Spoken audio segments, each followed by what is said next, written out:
Should I make this video?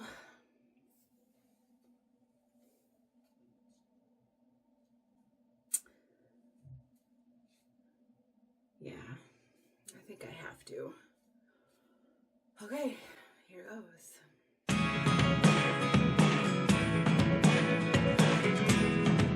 My name is Denise. I'm also known as heywigsister on Instagram and Facebook. Thank you so much for joining me today. I did a little bit of a clickbaity thing with the intro and the title, but I do definitely think this is an important video to make.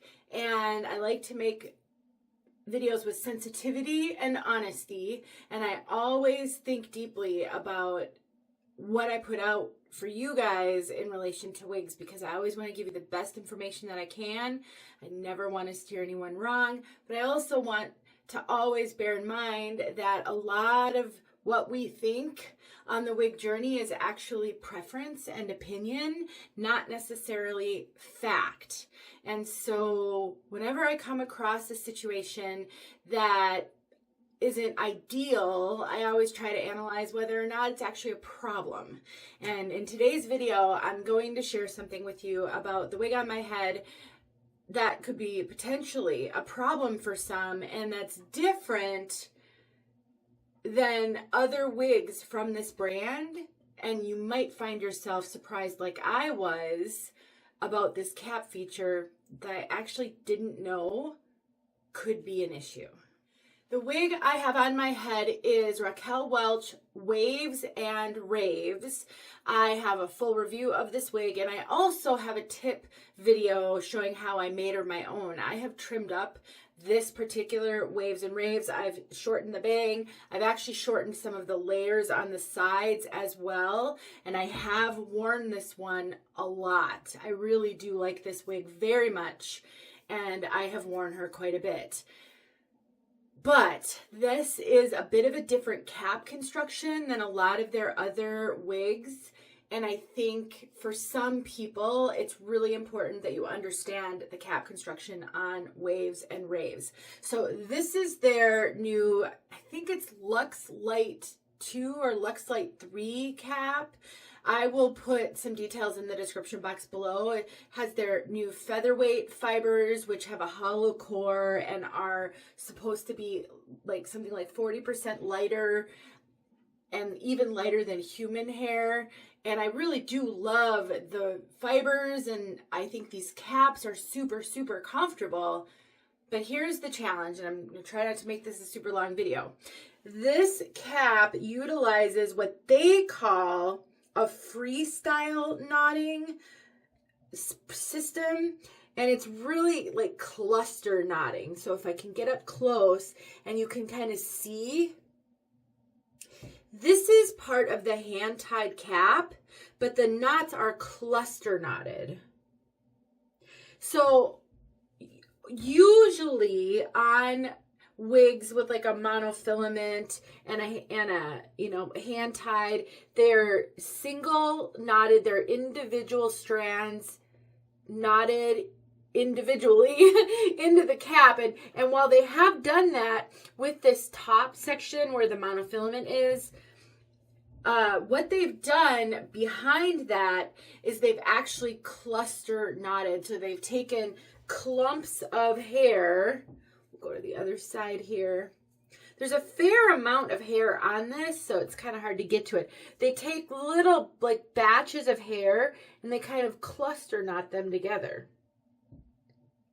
And while that's still hand tied, it is only a problem if you want to style your wig now, like up in clips. Now, I have had zero issues wearing this wig like this. I've never been able to see down to cap. I've never been able to see any of those knots. And this is how I usually wear this wig. I don't generally style her in clips or style her up. But one thing I've noticed, having owned this wig for quite some time now, is she is quite full up here. She doesn't have traditional permatease. You know, it feels like there's some crimpy fibers back here, but I think that's a product of the cluster knotting. It's not actual permatease. the way, the amount of hair on here and the way they've kind of put it, you know, inserted it into the cap, constructed the cap, gives this wig a fullness that you sometimes see on wigs with permatease. Some days I really love all that fullness and it's exactly what I'm looking for. And then there are some days when the fullness is just a little much for me and maybe it's kind of not working for me on that day, but maybe I really still want to wear this wig because it is a great wig. It is really comfortable. And today I discovered that when I went to go clip her up, so I was just going to do like a half up, half down, and I took some of the hair to clip her into a clip. And, you know, I was going to leave some hair down in the front, but then when I went to look in the mirror to make sure, you know, that she was even and that I had gotten all the hair, I saw that. And so I'm like, oh, wow, okay. You know, normally hand-tied caps are super great for styling because they sort of look like scalp everywhere and you don't have to worry as much about the hair splitting and showing down to cap. It generally looks pretty natural. So that was just unexpected for me. So then, you know, I played with her even more and I'm like, okay, well, I just, you know, have to incorporate more hair into the clip then to make sure that you can't see that. And I'm just gonna quickly, it's hard for me to do this when I can't see what I'm doing. I'm just gonna kind of quickly demonstrate. And I actually may have grabbed a lot more hair than I did before. The challenge with this one is it's heavily layered. And while I did successfully get her into the clip and use some bobby pins and things, and it worked well, I'm trying to see in the mirror behind. As you can see, if I pull enough hair into it, you can't see that cluster knotting, but I have to be super, super careful that I'm not splitting the hair anywhere because it is pretty obvious. And so, you know, what I did was once I got it where I wanted it, which this isn't exactly right, then I took some bobby pins because of all the layers and these pieces are going to want to fall down and I'm not going to want that to happen because of how this cap is constructed. And then I just went and I put some bobby pins where I needed to put them to make sure that didn't happen. And I was absolutely able to get this to stay successfully. And I'll just kind of give you a look at sort of what that looks like. And it is a trick that I use a lot when a wig seems like a bit too much for me. Maybe I just am either not in the mood for that or I need time to get used to it. And it's also a tip that I often give new wig wearers to help you get over that challenging period in the beginning, kind of that new wig wearing hump. Got the wrong bobby pin here for that. But what I'm trying to do is pin a couple of those pieces back so you can see what a huge difference it makes in the volume. And you really don't need a lot of length on a wig to be able to do something like this, especially if you're willing to play around with it and use bobby pins. And so, you know, that's basically kind of what we've got, which I think, you know, I would fix this a little bit, you know, I would just rearrange it, but in general, I think that's fine. And so the reason I'm making this video is because I was surprised by how visible that cluster knotting is. And while it's absolutely manageable, if you aren't going to be styling your wigs up in clips, it's a non-issue, and it hasn't, like I said, I've worn this wig a ton. It has not been an issue for me up until now, but it is different than a lot of other caps from this brand. This is not how all of their wigs are constructed. They do have, you know, they have a few different cap types, but this is unusual. And when you see something referred to as a hand-tied cap, if you are familiar with hand-tied caps, then you're maybe not expecting that.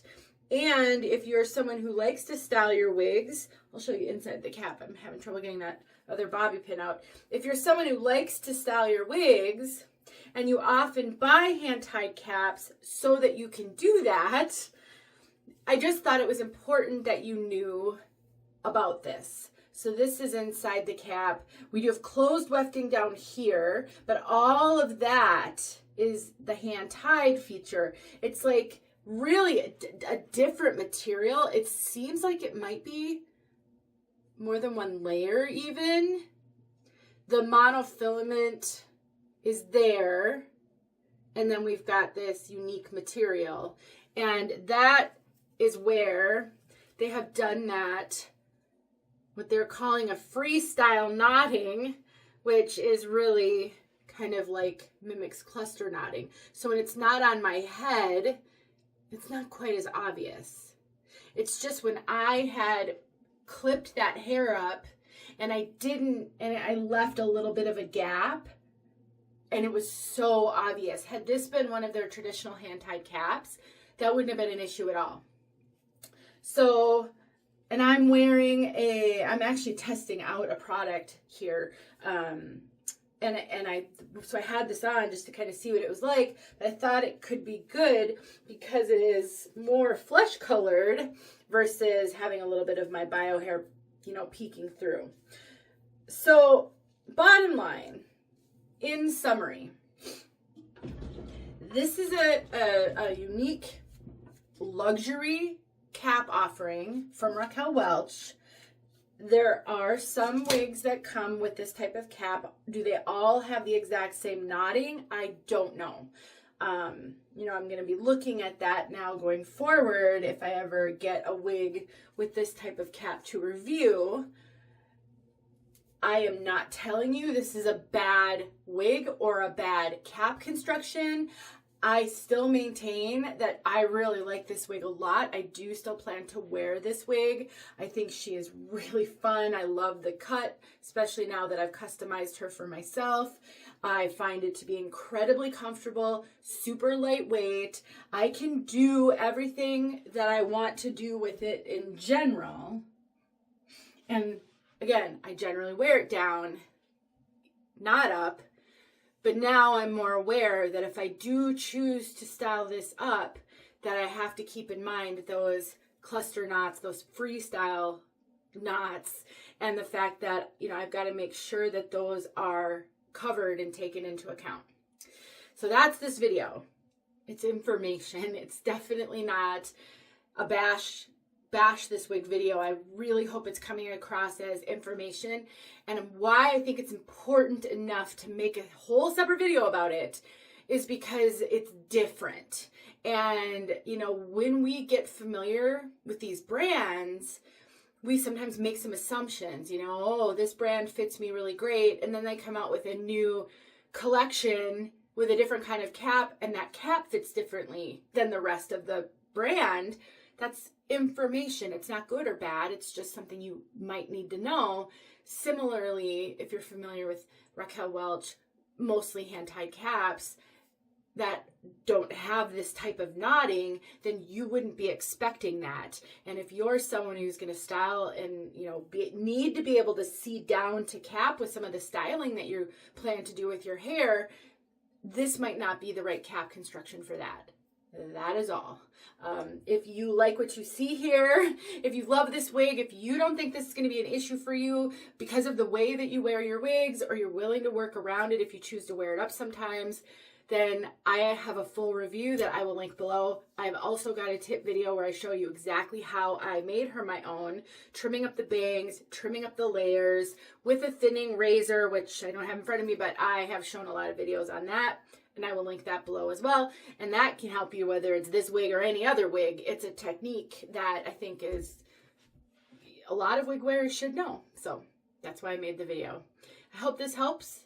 I talked longer than I thought I would, but I really hope you understand the spirit and intent of this video and that it was helpful. I will see you guys in my next video. Hey friends, thanks so much for watching. Here are a few videos I think you might enjoy. Go ahead and click on one and watch.